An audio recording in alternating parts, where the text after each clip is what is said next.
Okay, good morning to you, to everyone, and first of all I want to thank Polish colleagues and the organizers for inviting me here today in this beautiful town, this beautiful country, and for giving the opportunity to discuss a so important topic. So my presentation is dedicated to Alfredo Rocco, defined by many historians as the architect of the fascist state. Alfredo Rocco is one of the most important figures of Italian fascism. He came from nationalist movement, and in 1923 he was among those who supported the merger of nationalism into fascist party. The central role played by Rocco in fascism depends on various factors, notably the fact that he coupled a solid theoretical awareness with an equally significant legislative and institutional commitment. As is known, he was Minister of Justice from 1925 to 1932, and those were years crucial for the dictatorial shift of fascist regime. This dictatorial turning point is typically associated with the speech that Mussolini delivered in Parliament on January the 3rd, 1925. In this speech, he assumed moral responsibility for the murder of Giacomo Matteotti, a socialist parliamentarian abducted and killed by fascist squads for denouncing the violence and fraud characterized the 1924 political elections. Alfredo Rocco demonstrated full awareness of the significance of the January 3rd shift, defining this date, and Rocco defined this date as the necessary complement to the March of Rome, which occurred on October 28, 1922.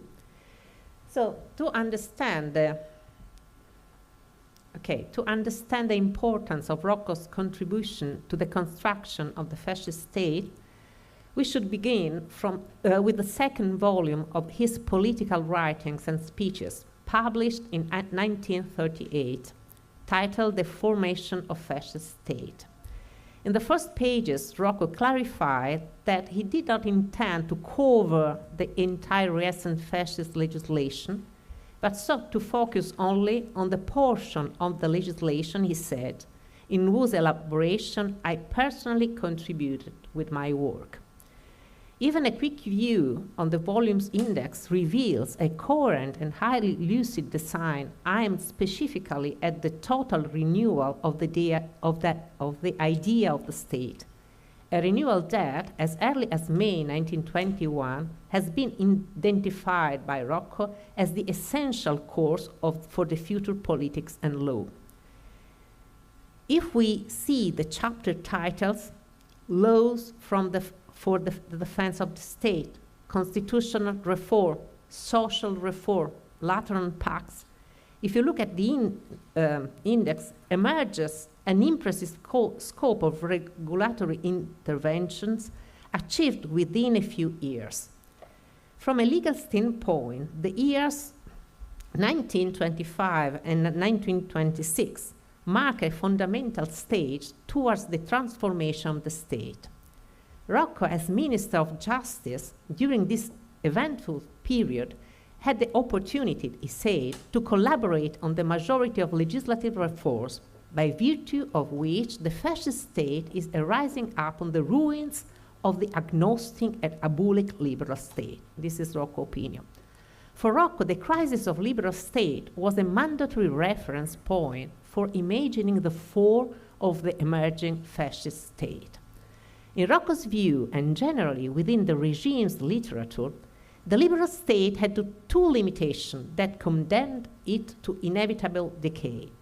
It was an agnostic state and a state distant from society. Rocco says an organism alien to the living forces operating in the country. Agnosticism is one of the most recurrent words in Rocco's lexicon when discussing the liberal state. Rocco defined an agnostic state as one without its own ideals, open to all ideals and all programs. Because such a state does not act as the bearer and promoter of its own worldview, it remains a prisoner of conflicts between disparate visions and interests, and to be torn apart by power of particularism. Under this profile, agnosticism and the parliamentary regime are complementary faces of the same coin. Especially in Italy, the decline of state manifested externally as the excessive growth for Rocco of the parliament's powers, particularly the elected chamber, to the detriment of the executive power. Although formally and legally an organ of the state, the elected chamber is, for Alfredo Rocco, substantially an organ of particularistic interests. Political representation, regardless of the claims of constitutional theorists, is essentially for Rocco representation of interests of individuals or groups, and therefore often contrasting with those of the state. The liberal state for Rocco was also characterized by its distance from society. 19th century theory has constructed sovereignty as a function of distance for Rocco, conceiving of a state as sovereign only if and as long as it maintained society at safe distance. This vision collapsed with the advent of mass society. The central problem of the 20th century is for Rocco become the governance of the masses, and it was impossible to ignore their existence. It became theoretically impossible to reproduce the atomistic view of society as a sum of individuals, upon which 19th century liberalism based its idea of legal and political order. To approach the 20th century meant accepting the challenge posed by the new mass society, which was organized, conflictual, and structured around blocks of economic, political, and social interests that could clash with one another.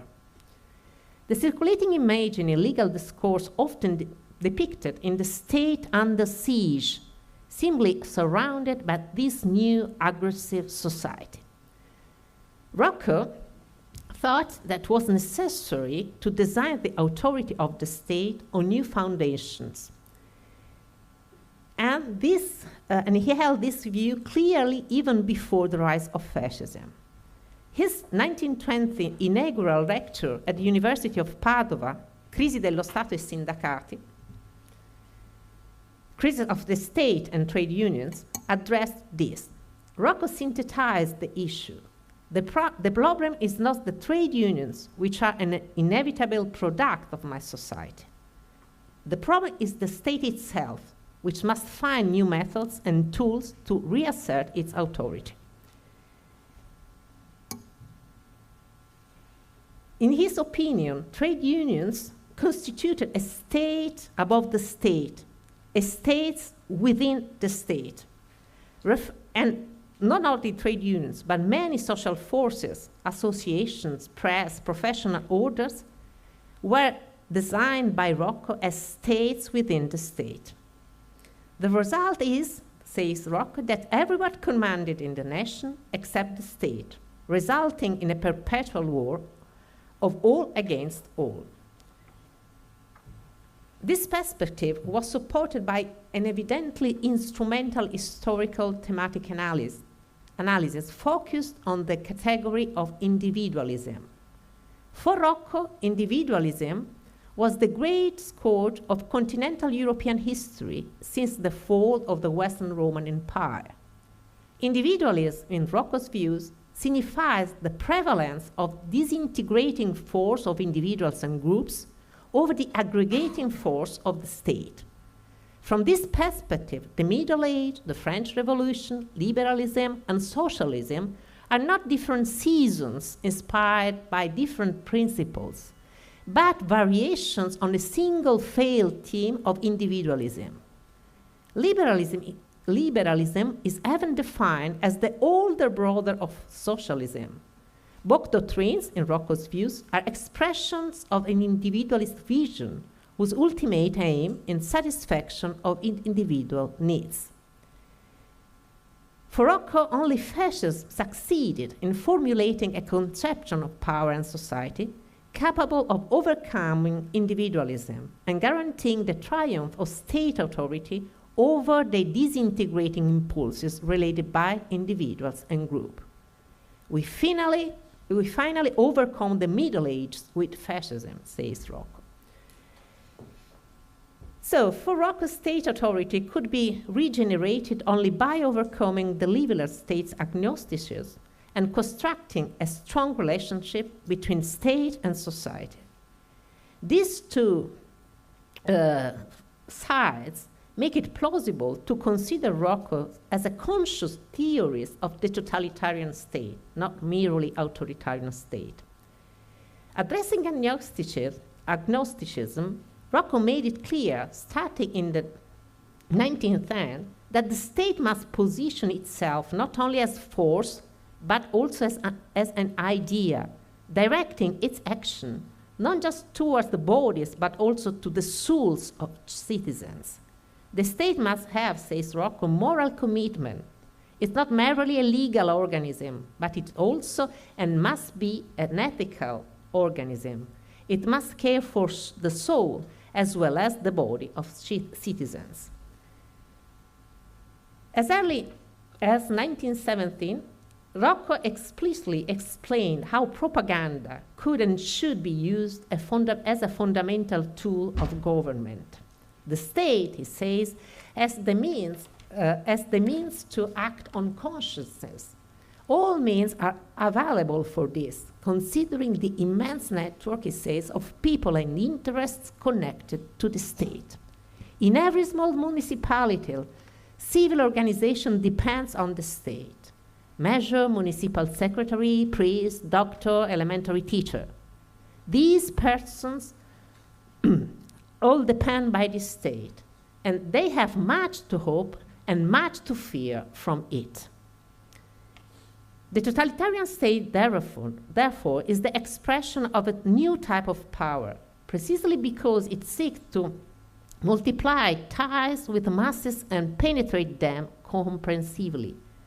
This is achieved through two distinct modes of action. The first, eliminating non-aligned voices through a structured apparatus of surveillance and repression targeting political opponents.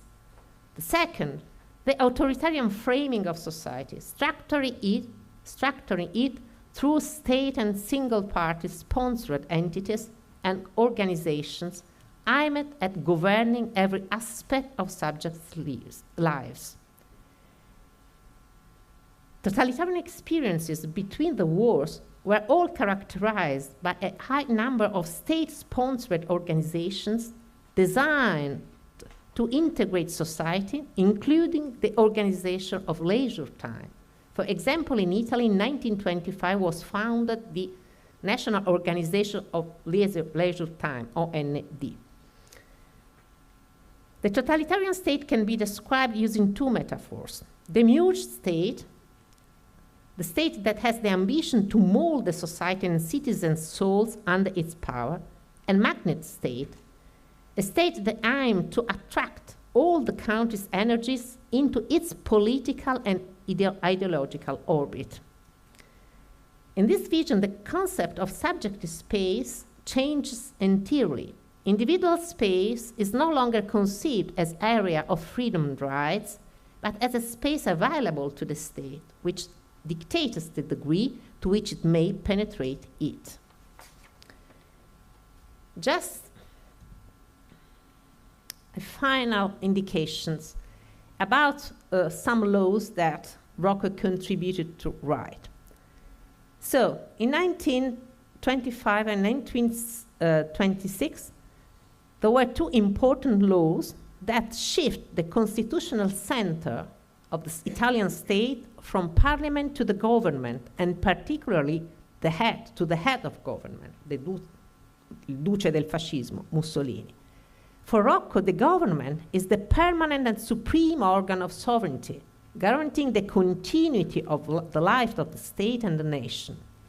while Parliament was relegated to a role of useful, he says, collaboration with government.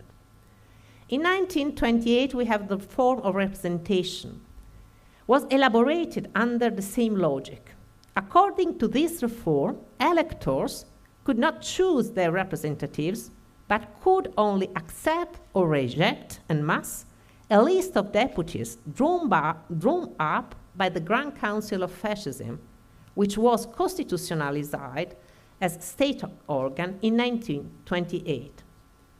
Rocco defended this law by arguing that the masses lacked political maturity to choose representatives without falling victim to demagogues.